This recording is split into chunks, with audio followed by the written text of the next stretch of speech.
who is talking today. Today we've got the notorious best friends, Tom Howard and Tyson Freeman. As I said, they are the VPs of Customer Experience and Success at ServiceTitan. I think best is a bit of a stretch, but go ahead. I'm going to go ahead and say your best friends. I want them to make a Pixar movie about you guys. Prior to joining ServiceTitan a couple months ago, they were running ServiceTitan at Lee's Air, which is an HVAC company in Fresno. Lee's Air still uses ServiceTitan, meaning that Tyson and Tom are still very invested in ServiceTitan success. And actually, prior to joining the team officially, they have coached dozens of ServiceTitan customers in how to use ServiceTitan, how to make the most out of their investment, which makes them uniquely positioned to explain some of our more robust features like custom reports to you guys. On the call today, we also have Inga, who is the product designer for custom reports. She's here to keep Tom and Tyson in check, just in case they give some information that maybe isn't correct, or if they have any questions for her. So you may hear her voice popping in a couple times over today's webinar. So quick note before I hand it over to Tom and Tyson. The last couple of weeks, we've been doing a whole lot of webinars, usually around COVID content. This is actually a webinar we were planning to do prior to the COVID wave, and it's designed to help customers just like you better adopt some of our features and make the most out of ServiceTitan. So I hope you guys like it. Please go ahead and submit feedback in the chat window, submit it through the Q&A panel. We are also live streaming this to the ServiceTitan Masterminds group. Hello, Masterminds. Let us know how you like this. Let us know what other type of features you would love us to do deep dives on for this, because we want to make sure that the content we're giving you is helping you use ServiceTitan to its fullest. So I'm going to shut up right now and stop sharing my screen and hand it over to Tom and Tyson. Are you guys there? I know Tom is, because you said a snarky comment to my joke. I literally could not hold it back. I had to unmute my microphone. Tyson will be on here in just a second. There he is. So yeah, we're heading towards a webinar for this week, and we've been having contractors on Fridays come in, and yeah, looks like Jackie's screen froze right there. Anyway, so we were looking at having contractors come in on Fridays, and this Friday we had a little bit of a faux pas, and we said, hey, a lot of people have been asking for us to do a webinar on custom reports. And so that's awesome, because I'm like super good at custom reports, and I'm gonna show everyone how I did it. And so I've got a really awesome process. What I would do is at Lee's Air, when I was still running that full time up until a few months ago, and Tyson was the general manager, I would go into, I'd log into ServiceTitan, and then I would click on reports on the upper thread, and on the right-hand side, I would click create a report, and then I would say, Tyson, and then you'd come over and create the reports I needed. And so we figured this webinar would go pretty quick. Tyson doesn't even have to show anything. I'll just put Tyson's personal phone number in the chat on the side. Hope you guys are ready. And you get all your custom reports made really quickly.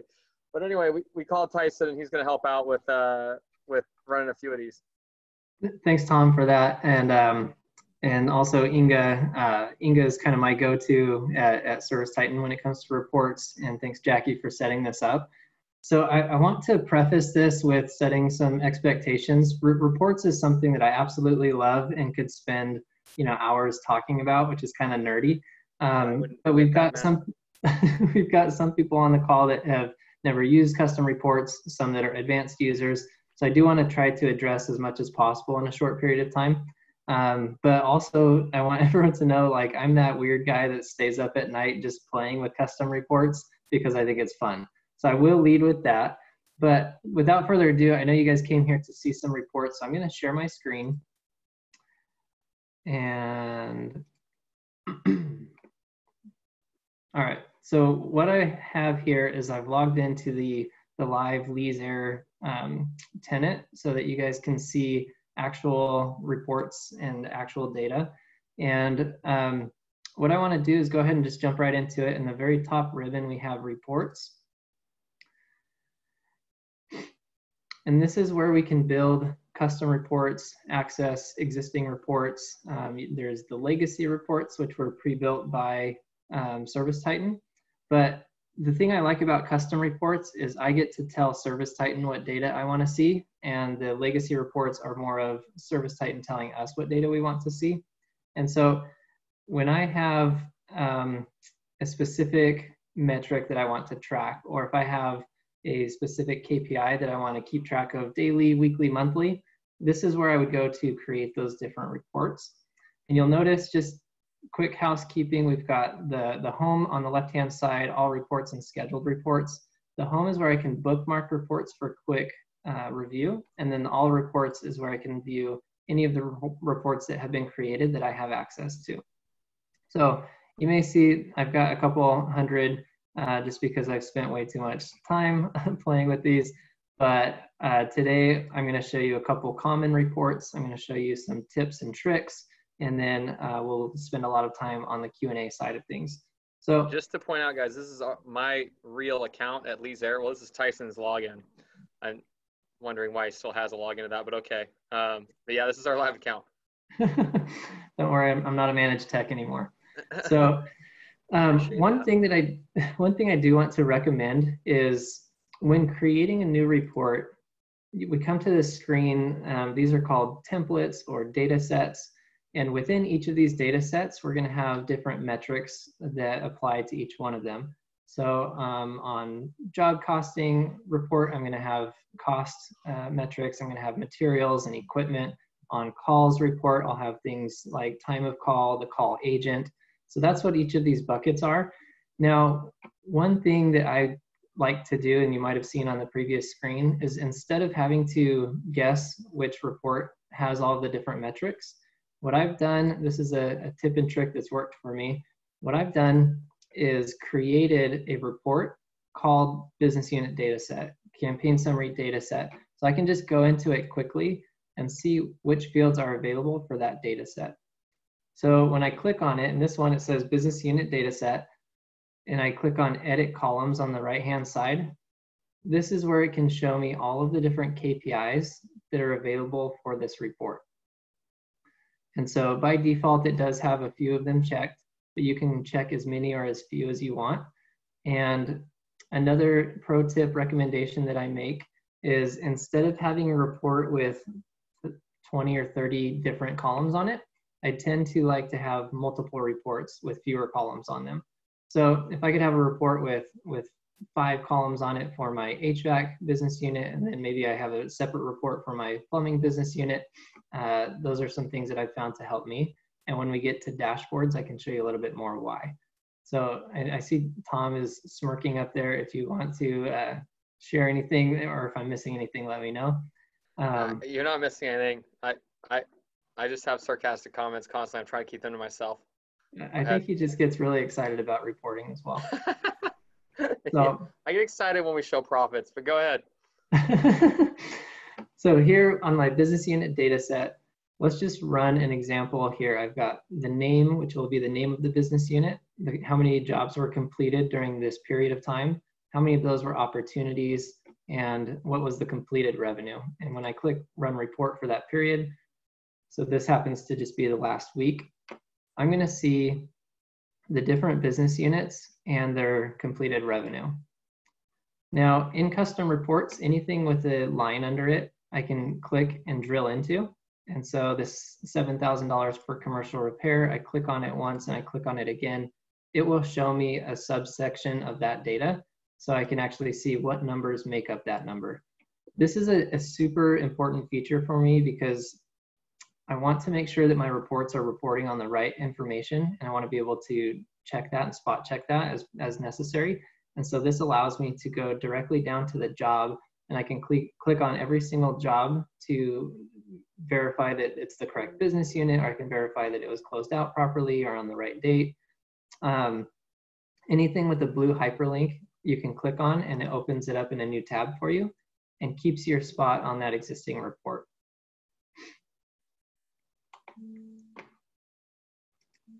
So also on the reporting, it has at the very bottom the summation view. And so I can see the subtotals by business unit, and I can also see the grand totals. Some of the filters at the top, I can specify which business units I want to run it for. So in this case, maybe I just want to run my commercial business units. I can select those. I can run the report again, and it will just filter down by business units. That's one way to do it. Another way to do it, if I can select all those again. Another way to do it that I prefer is using the filter on the column header itself, because this I can actually save, and every time I come back to the report, it will save here. And I want to give a huge shout out to Inga and the reporting team that they added this new filter criteria, is one of, is not one of. And what that is it's kind of like if you've ever used Microsoft Excel, you can multi-select a few of the different options within that field.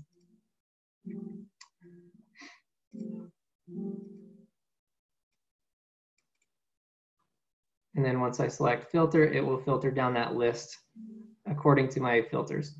So anytime I make formatting changes to the way that my report looks, I need to remember to save changes, because you'll kill yourself if you don't, if you make a lot of changes and you don't save them. So I save it, and then when I come back to it, every time it will have those same features. So Tom, did I skip anything on that part? No, I think you're good. Cool. So again, I've got one of these data set reports for each of the data sets. Just for quick preference, I can go in and play with it and identify if that's the report I want. And once it is, then I'll create a more specific report. For example, my call data. Or maybe I want to see how many no heats and no cools I've been running. And so let me pull up a no heat report, no cool report.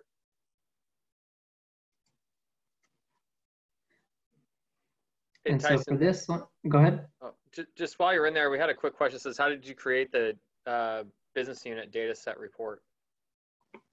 Yeah. Since you were just in with their. Yeah, we'll do that real quick. So I clicked on create report. And then this data set is called business unit performance. And so I just select that, and then I'll just literally name it business unit data set. So for me, my nomenclature, if I have data set in the title, that tells me that it's just a reference report. And then I would put it in a category, and what this category is just where it shows up on the list of reports. Cool. And then in the description, I would like to give myself a reminder about why I created this report, and I could just say sample data set report. All right, since you were there at the create report screen, I figured we should grab it. Yeah, I appreciate that. And while we're on this screen as well, there's a sharing tab where I can specify who I want to share these reports with. And so I can share them with my super mean boss, or I can share them with an office manager. I can share them with a service manager. Some people just want to give them view access so they can access it. Your boss is amazing. At any frequency. There's a reason I don't work there anymore, Tom. Or I can give them view and edit access. Jackie, can you mute that guy? So if I give view and edit access, I will just give you a heads up that means these people will be able to edit and then update and save that report. So if it's a report that I reference often and someone else goes in and changes it unexpectedly, it's because they have view and edit access. Hope that answered the question. If not, I'm happy to do a follow-up. But to get to a more specific report, or an example of a report I would use on a daily basis, is a no cool, no heat report. And let's just do month to date. And so I can set whatever date range I want here. Another shout out to Inga for making the date selector better. And so I have it by, I want to see jobs that were completed between the 1st and the 17th of this month for all business units. While this is running, I had already selected the columns that I wanted to view in the edit column button. And then I set a filter on the job type. So on the job type, the filter, I said, I want to see everything that either contains the words no cool or contains the words no heat. Now at Lee's, they have no heat commercial, no cool commercial, and then no heat regular is residential. And so what this does is I've also grouped it by business unit. And what that means is of this list, I have 54 no heats or no cools, I can see on the bottom right here. And I want to break it down by how many of those were in my residential repair business unit, how many of them were in my commercial repair business unit. And we can see that at the bottom of the section. And so I can see 14 commercial no heats or no cools. And then on the residential one, I have a count of 40. So that's one way that we can break it down by business unit. Also, another thing to call out is on the bottom left-hand side here, you do have pagination. And so if I had more than, Inga can correct me, X number of results, I don't know if it's 100 or whatever fits on the screen, it will go to the next screen and you can scroll through those numbers. Inga, do you have a quick number for that? No, I was just going to confirm. I believe we set it at 100. Okay. And as a quick reminder, anything in blue text, you can click on it, opens it up in a new tab so you don't lose your place in it. And customer name, if I click on that, it will actually take me to the customer page. Job number takes me to the job page. Pretty cool stuff there. So another feature available with custom reports is maybe I want to do some sort of math logic. Maybe I want to do some sort of pivot table. I can export this data to Excel, and then I can always manipulate it in Excel as I need to, or maybe there's some sort of formula that you do for custom payroll processing. You can do that in Excel. And then PDF, sometimes you just need to send it to a silent business partner. You need to send it to someone else for view only. PDF would be a good way to export that file. So this, we saw the first example of the business units showed us our residential repair business unit did X number of dollars during that period. The jobs data set that we're on now for the no cool and no heat shows more of the granular data. And so I can see job by job, and I can see what the revenue is by each job if I've included that field. Another thing that I want to mention is this filter by date up in the top left-hand side.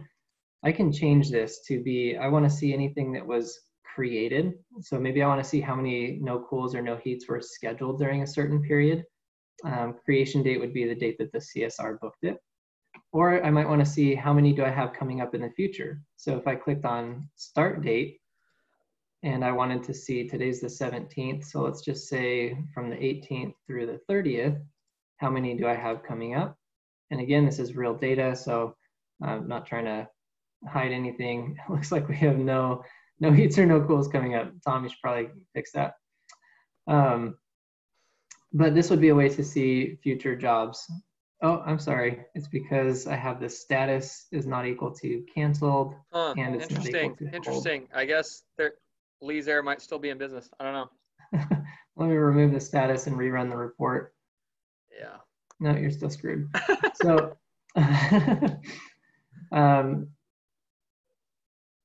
it's like 70 degrees and 72 degrees in Fresno right now. There's no heat, no cools. But it is a good point where we can go into the job type, and if we just cleared the job types, then we can actually see how many jobs total we have. So we do have some plumbing inspections, we do have some permit jobs coming up, and it looks like we actually have 196 jobs on the books for the next two weeks or whatever that period was that I selected. You can see this basic 1 of 2, basic 2 of 2 is our terminology for prepaid tune-ups for our memberships. Basic is a terrible nomenclature. There's a long story behind that, but that's our prepaid tune-ups. I'll give you this story. It's probably Tyson's decision. I can just about guarantee that. Yeah, Jackie, you still haven't muted him. So I wanted to show something else that, because I know I want to keep it to the 30-minute demonstration. We can get more time for the questions. On the dashboard, if we can go over to that for a moment, the dashboard, most people are pretty common with this view of the dashboard. Some people are not familiar with custom dashboards, and what that is on the top left-hand corner here, we can actually create a new dashboard. And to clarify, it's not creating new charts and graphs, but it is creating a compilation of custom reports that we've built. So I can name the dashboard, maybe I want it to be called Business Unit Dashboard or Technician Performance Dashboard. And what the report template is it's saying, what data set do you want the dashboard to be based on? So we created some business unit custom reports, and I want my dashboard to revolve around business units. So I have 1 or 50 of these created, and so we'll just pick one of these that I've already done. And I know that I can show you how to create them if we need to, but I want to show you more of the end result and why we built reports how we did. So in this one, I have it called Business Unit Performance 2. And along the top, you'll see service performance, plumbing performance, install, total business unit, and business unit metrics. Each one of those tabs is a custom report that I've built. And so on my dashboard, I can put all of those in a single view. And before I do that, I just want to look at last month. So I'll set the date range, and it runs all 5 of these reports over that same date range on the same screen. And this is why I was explaining earlier that I would keep reports to be simpler and more concise. And for example, this service performance report, that's the name of my custom report, and it has the business units, commercial repair, residential repair, commercial maintenance, and residential maintenance. I can see the revenue by each business unit, which these can also be drilled into because there's a line under them. And I can see the completed jobs. So pretty simple, just 3 columns there. But the next one I've got is the plumbing performance. And so I specifically break out the 2 plumbing business units that we have. And I keep saying we, to be clear, I don't work there anymore, but it's easier to talk that way. And then on the install performance, we have residential and commercial install. And then I created a separate report. So this would be the 4th report that has all of the business units on it. So I can see a rolled up view. If I don't want to pull out a calculator and add up each of the business units, I can see the total between all of them. You might notice this little arrow pointing down here. That's not a thumbs down for Tom, although Inga, if we can get that in the product, that'd be great. But you can actually sort things by, I want to see which business units had the most jobs or the fewest jobs. And as I click on the column header, it will increase or sort it ascending or descending. So I'll pause there and see if Tom has any sarcastic comments. No, yeah, there's one question that came up that we'll definitely talk about data exclusion and job costing in a minute, but Sheena put up one that's saying, can you provide a list of all data sets and details of what they are and where they live within ServiceTitan? And yeah, that's what I was smiling about. So go ahead, Tyson. Yeah, so that's the reason I have my workaround for creating each of these data set reports. But Inga, not to put you on the spot, but do you have just a quick update on where we are with that? Yeah, so we're planning on multiple different ways of tackling this problem because we would like it to be an in-app functionality where you can see what's available before you start building reports. But as an intermediate step, what we're looking to do is put this content into our knowledge base so you at least have a static document that you can look at. Optimistically, I think we will have an in-app solution sometime within the next few months, but we will have a knowledge-based document as well, and I can provide updates to Tom and Tyson as we get closer to having it ready. Cool, appreciate that. One last thing I wanted to talk about before we go into full Q&A mode is I wanted to look at something that I call safety net reports or exception reports. And where this is important for me is for data integrity. And I know a lot of people have questions around their reporting, trusting the reporting, making sure that it's right. All of the reporting essentially comes down to workflow and making sure that I've set things up properly, I've clicked the proper buttons. I can tell you ServiceTitan is aware of and working on more guardrails to make that the data integrity better. But I will create a report here. We'll just go through it together as an example of what we might see. So a common one that we'll see is the recall report. I'm going to call it recall exceptions. And guys, just so you know, while he's doing this, if there's a report that you really want to see and cover something in your own business, please put it in the Q&A, and then whichever ones get upvoted, we'll just do one of those.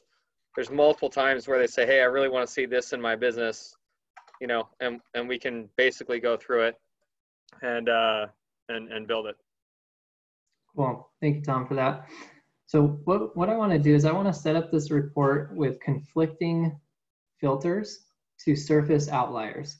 What I mean by that is some of you may be familiar with the recall process in ServiceTitan, and there's a checkbox on the job screen that says this job is a recall. And recall means it's a callback on the technician. They caused something to go wrong. It was a workmanship issue. And sometimes that workflow is not always followed properly. This report will help identify where those outliers are. So let's go into our columns, and we're going to keep it pretty simple. I want to see the job number because I know that's a hyperlink that will take me to the job. I want to see the job type. I'm going to take off a few of these again just to keep it simple. Let's check for recall. You'll notice as I hover over it, it gives me a tooltip as to what that metric is. Some of the metrics it explains how it was calculated. Job total, we can leave that. Completed date.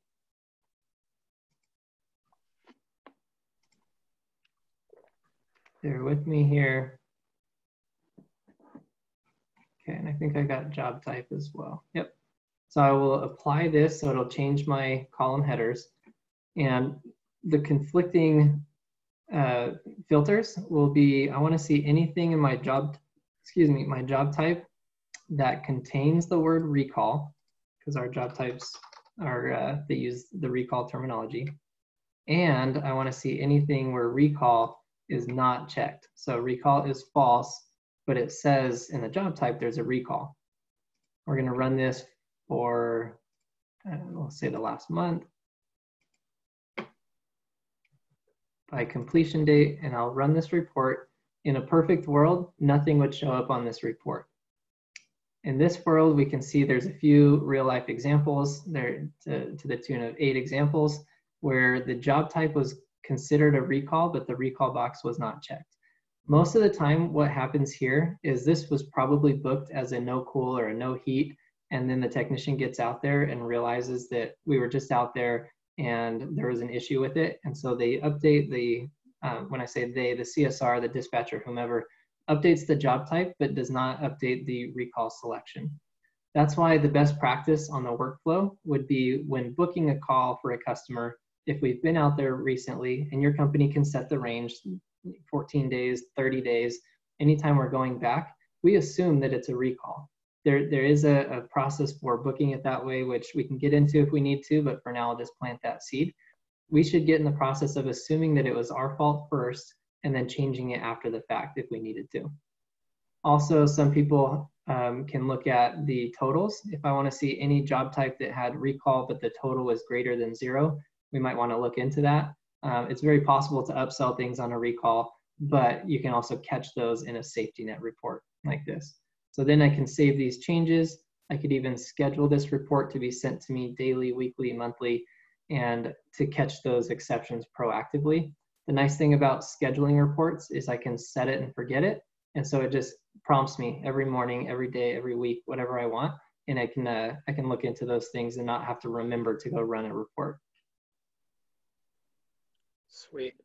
Tyson, is there any, well, I think we could skip over scheduling for right now, but, and how to schedule those reports. We should probably get into some of these questions. So I think on the top one, Jamie Vaughn asked about labor percentages and tracking that. Yeah. Starting with the low blows, huh? Well, I'm sorry, man. It was the top vote. Well, there's one vote on there asking like, what job costing report do you recommend to show as a percentage of labor, materials, and equipment for installation? And maybe Inga can hop on here too, as far as like what's on the roadmap and things like that. But anyway, go ahead, Tyson. Yeah, I first want to start by validating you're absolutely right. It's an oversight. It's not on there. So for those that don't know what is being asked on the project job costing data set, I might have one of those already. Here we go. Project job costing. If I go to view edit columns, it's only going to show me the costs of material, equipment, POs, payroll. It doesn't show me, sorry, payroll adjustments. It doesn't show me labor costs as a percentage of the sale. So acknowledging that, but Inga, again, to put you on the spot, any updates on that? Yes, we do have plans for this. Do you have the thing that says payroll adjustments and payroll costs? You don't yet, right? So what we have is we have some plans to include this kind of information, but it does require setting up a few things on the payroll side. So there are a few account configurations and settings that need to be added before labor costs can be shown. I'm not sure if we included it in our next release or in one of the past ones, so I'll have to double check on it. But we do have a solution in place coming up very soon. Cool. Sweet. Appreciate that. That would be amazing. We're stoked about that, Inga. Cool. You said potentially the next release or the release after that is what you're saying? Yeah, it's definitely one of the upcoming ones. I've seen it somewhere. I just don't remember where exactly. All right, cool. Next thing was I'd like to be able to track how many estimates a tech is providing per call. Is that possible? Yeah, that's a great question. And the short answer is yes, it is possible. Let's run it together. And we're going to put the Lee's Air technicians on the spot. All right, so let's create a report together, and we'll do it based on technician. Let's do it on, let's start with jobs. And we want to see number of estimates that a technician is providing. I'll say I see Ryan Wyatt's on here who works at Lee's. Hopefully he goes and deletes all these after we get done making a bazillion reports here. Good luck with that. So we want to see see how many estimates are left per job. Hopefully I'm headed down the right path. And then I'm going to run this by, these notes are just self-reminders that I like to put in here. I'll say run by completion date.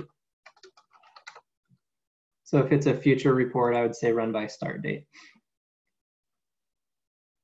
Okay, so one of the columns in here I want to see would be the technician.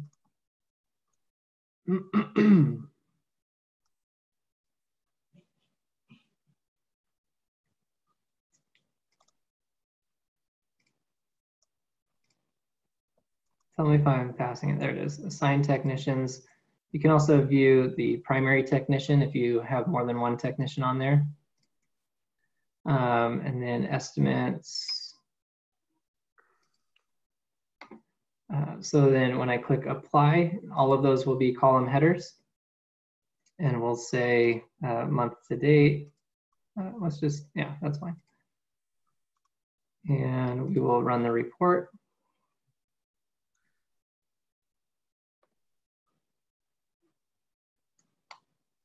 So in here, it's going to show the number of estimates per job. And if I wanted to group it by a certain technician, so I can see different technicians here, I just clicked on it once and it does it in ascending or descending order. You click it again, it changes the direction. Click it a third time and it puts it back to normal. But if I drag this column header and drop it above, it will group them into sections. And so I can see Aaron's subsection, and these are expandable and collapsible. I can see Alfredo, I can see Alfredo. And so I can... It's Fresno, man. You should put it on run the date range on last month so you get a better view of the data. That's all right. I'm not trying to put lipstick on a pig here, Tom. So well, at least you'll be able to see how many estimates per job. So yeah, like one estimate, two estimate, one estimate. Yeah, and so this is where you could even set up filters and say, I want to see anything that's less than 3. If you have a company standard that's 3 estimates on every job, you can filter it to show the outliers. So anything less than 3, filter, and it'll only show me how many of those fall into that criteria. Dude, it had And like the since, same amount of estimates on that report. yeah, I mean, it's a good training tool. So very valid question. Hopefully we can get confirmation that that question answers what they were looking for. Yeah. Hopefully she posted there. Let's see. Next question. Well, let's hop over the data exclusion because we're looking. Hey, Doug, if you're on there, we just need to know more about data exclusion, what you're asking for on that. So if you could put it in the chat, it'd be great. Let's skip down. Rebecca Sherlock, we know her. Installed revenue per lead installer. I think she meant lead, L-E-A-N. Can this only be done with the lead installer being a managed tech? Yes. So what she's asking is if I want to run a report of revenue by technician, and I think this is what I'm interpreting it to be. So feel free to clarify if I missed the mark. But on this list here, I'm seeing the primary technician and what their total values are. Sorry, this is a bad example because it's by job. If I wanted to look at the technician's performance and see how much revenue did Alfredo do during a certain period, you do have to have a managed tech license to have revenue associated with your name. Now, if you ran a report like this to show what was the job total and who was the assigned technicians, then I can see was Alfredo one of the technicians on a job with more than $0? And that would be like a workaround way to see how many jobs was that person assigned to. But if there's multiple people on the job, you wouldn't be able to see revenue splits, meaning, you know, Alfredo got $5,000 and Tom got $5,000 split. It would just be a $10,000 job with Tom and Alfredo assigned to the job. So I hope that answers the question, but yes, you do have to be a managed technician to have revenue associated with your name. Yeah, got it. So Becky said that was correct. Sheena is talking about, you mentioned split. She said, I'd really like to be able to see a splits report. Currently, this is available. Yeah, this is available in the technician business unit template via drill down. This will be great to have without having to drill down to each tech. Inga is, she told me that it's available in the invoice items data set.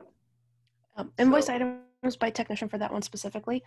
I just have a thought on this one that I think will kind of help everyone understand how we think about reporting and how we think about data like this, because we do get requests like this pretty often. So sensibly, like when we think about where splits live, we can see them on the job and we can see them on the invoice, but realistically, there are oftentimes many jobs that have many technicians on them, or at least more than one technician on them.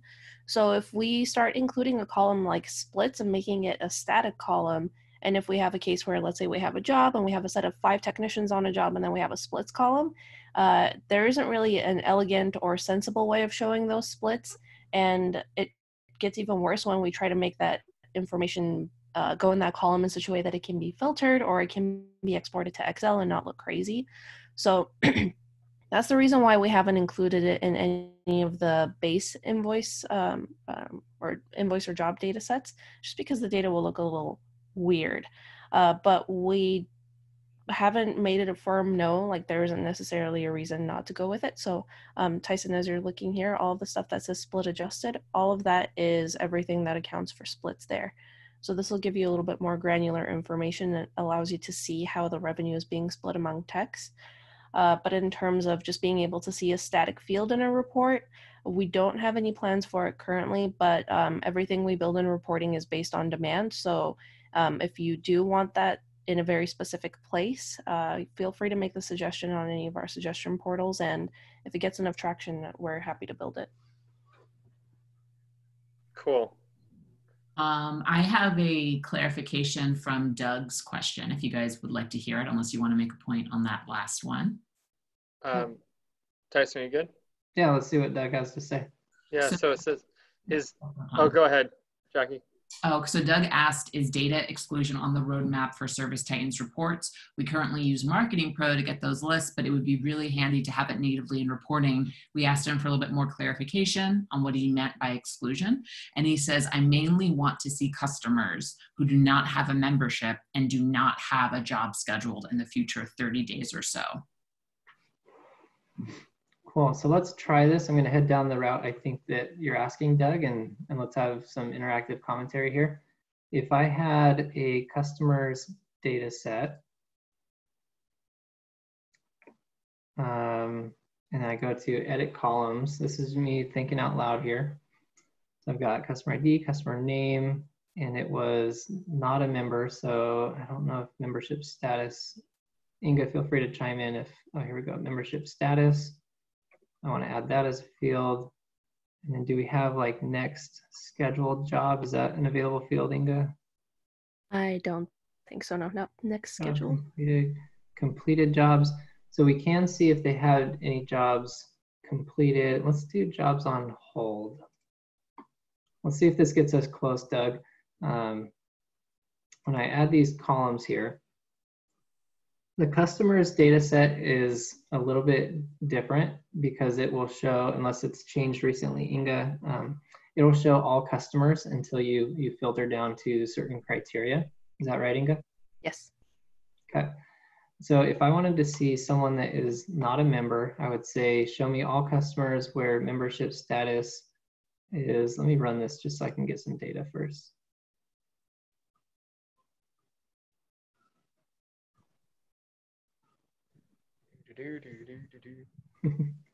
So what I'm run it for thinking, this week again, man. There's gonna be nothing but maintenances and tune-ups and whatever. So this one will actually show all customers. I guess plumbing's doing okay this week. All right, so member status, I want to see all of the ones that are not active. So is not one of, or how do I say, is not equal to, no, whoops, sorry. Is not equal to active.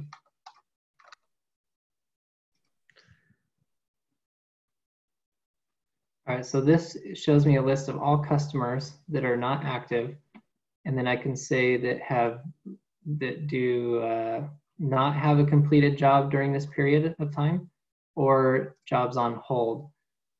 Inga, can you do jobs on hold in the future if I set this to a future date? Yeah, I mean, no, I guess there is no date for a job on hold. Oh yeah, that's true. We look it up based on the date that the job was put on hold. So unless you put it on hold in the future, I don't think it would work. Right. So in this case, we can get close. I don't think it's exactly what Doug's asking for, but I can say I want to show a list of customers that have not done a job with us in the last 3 months. So where jobs completed is less than 1 or is equal to 0, either one. And are not members. Oops, I have an email filter on there. So it's empty. Why is this not showing up? Check jobs on hold.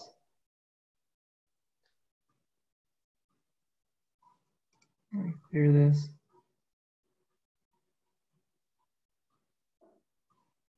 Okay. Not sure why that wasn't working, but completed jobs equals 0 during this period of time, and the member status is inactive. So I think when Doug is asking about data exclusion, we want to play with these filters as much as possible, and happy to dig into that some more. But it doesn't look like I can schedule people who don't have a job booked in the future from this view.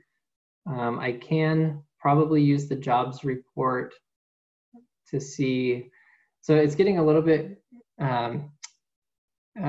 complicated, but if I ran 2 reports, so say I ran this report of a list of customers that haven't had a job completed in the last 3 months and are not active members, and then I run a report for jobs scheduled in the next month.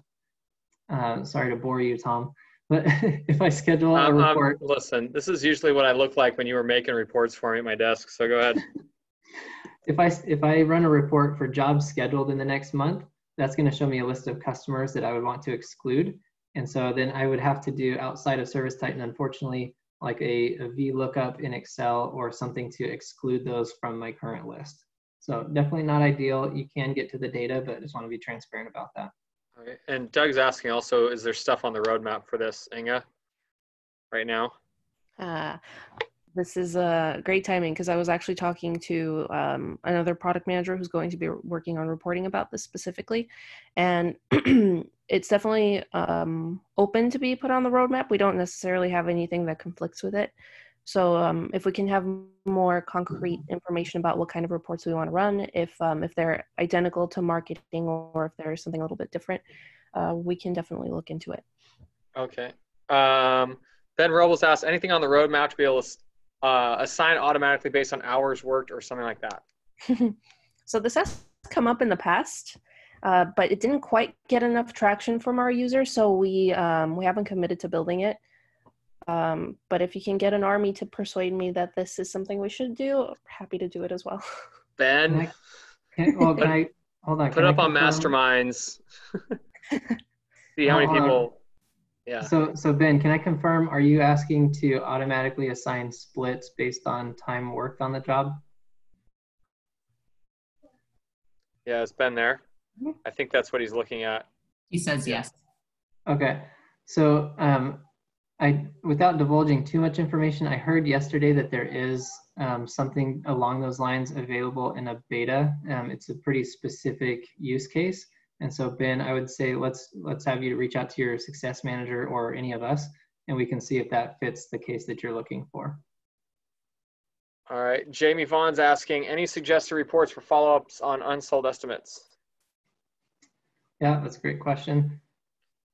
So if we go into reports, there's two things. There is a legacy report that talks about estimates and opportunity follow-up, but since this is a custom report, four-letter word, Tyson. Since this is a custom report legacy meeting, we'll talk about it in here. So if I go to the estimates data set, basically it comes down to the columns and the filters.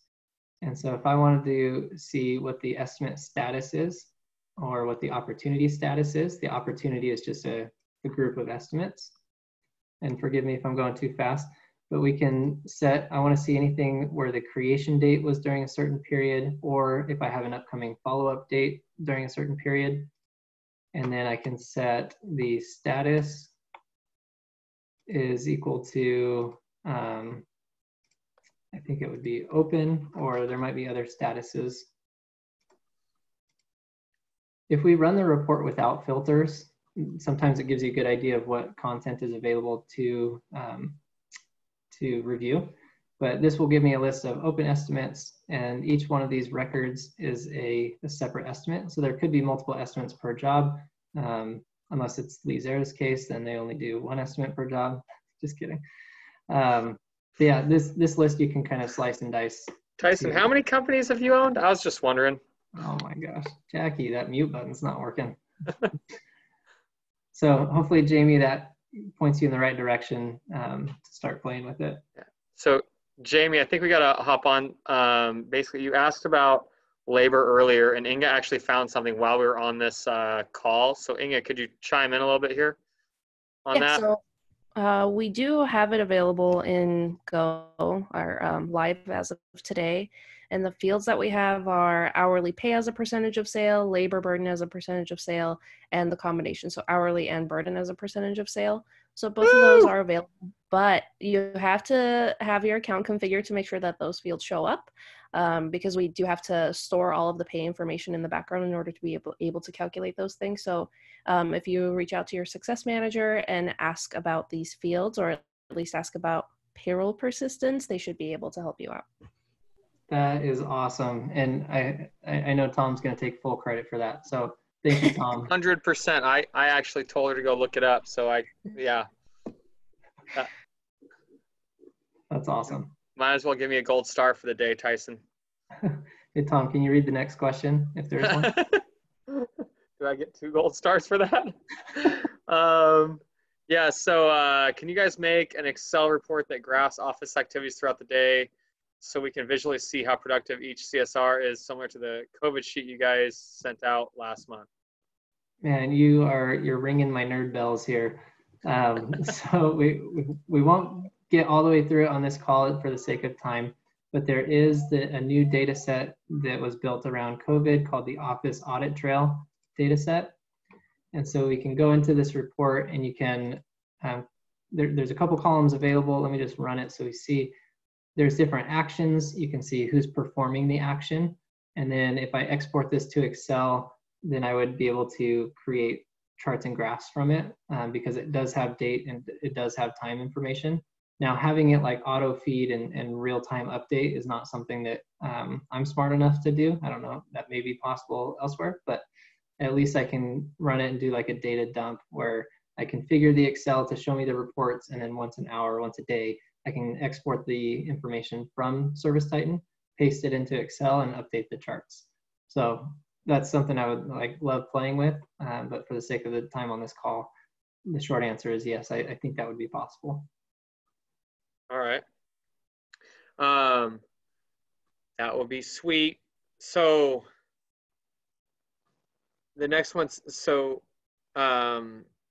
we just missed it. It looked like Becky Sherlock said, could you repeat that? I think it had to do with the labor oh, okay. So Inga already responded to that. I got one job is to read the questions, and I'm not doing so well on that. So will this report include partner portal users for CSRs? Oh, this is Annette Marino.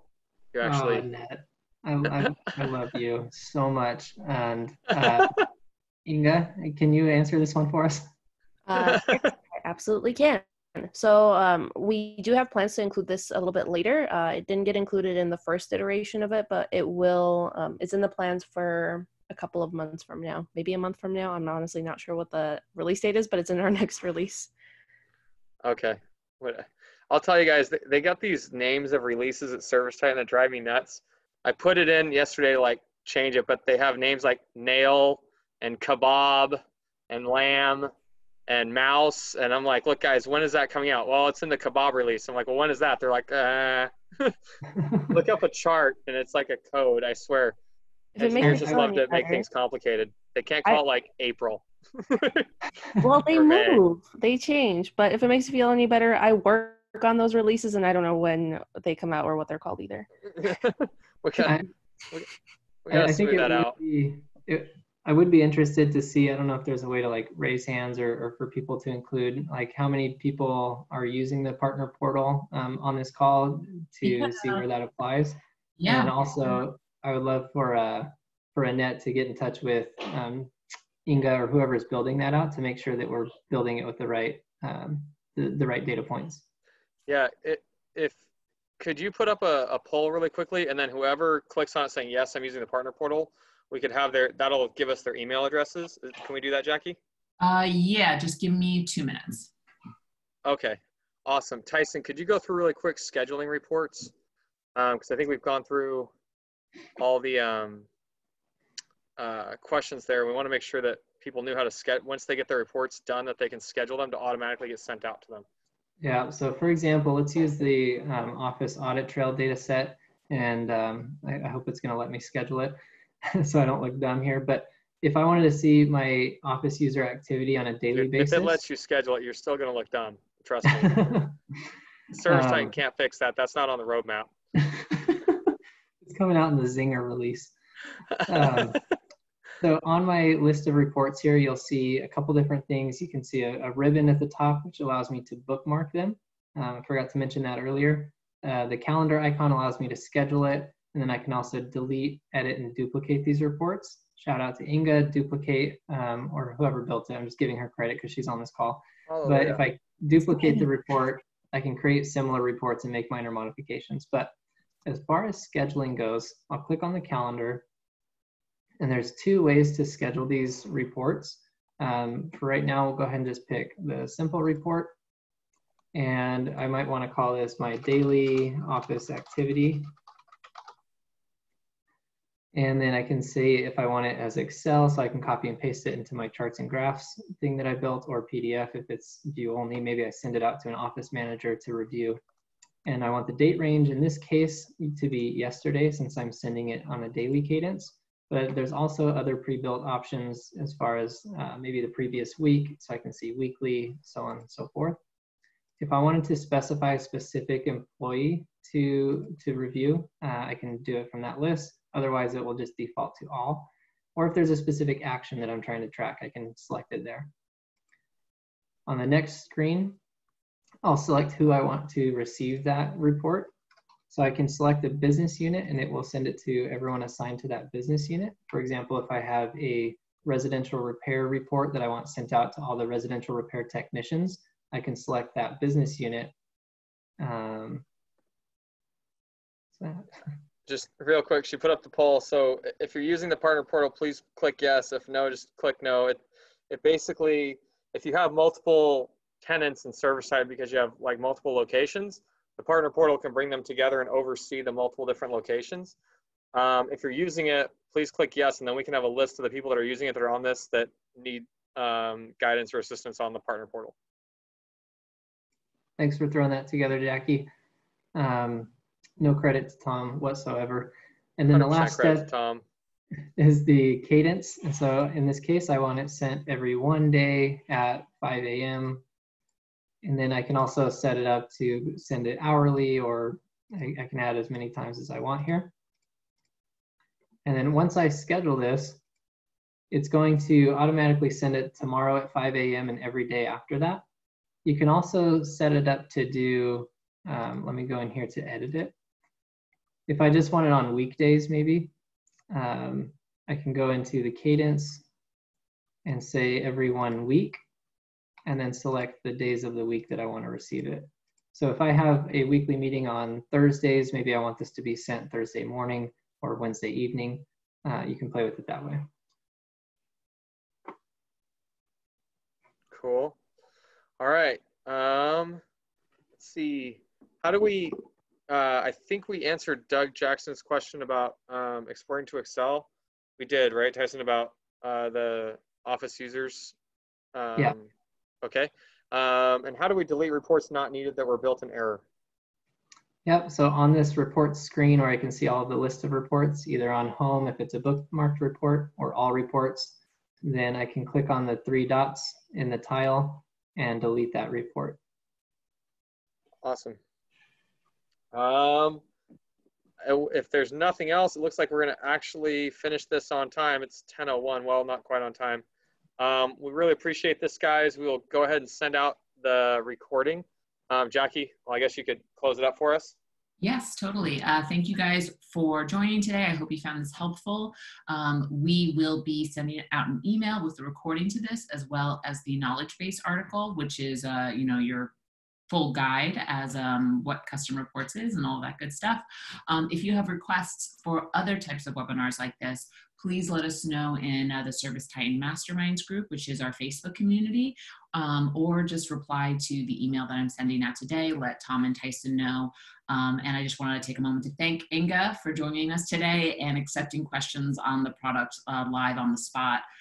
Super helpful, very valuable, and we appreciate your transparency. And thank you, Tom and Tyson, for making a webinar on custom reports as entertaining as I think anyone could have. Thank you. Thanks, Jackie. Thanks, everyone. Thanks, guys, for joining us. Take care.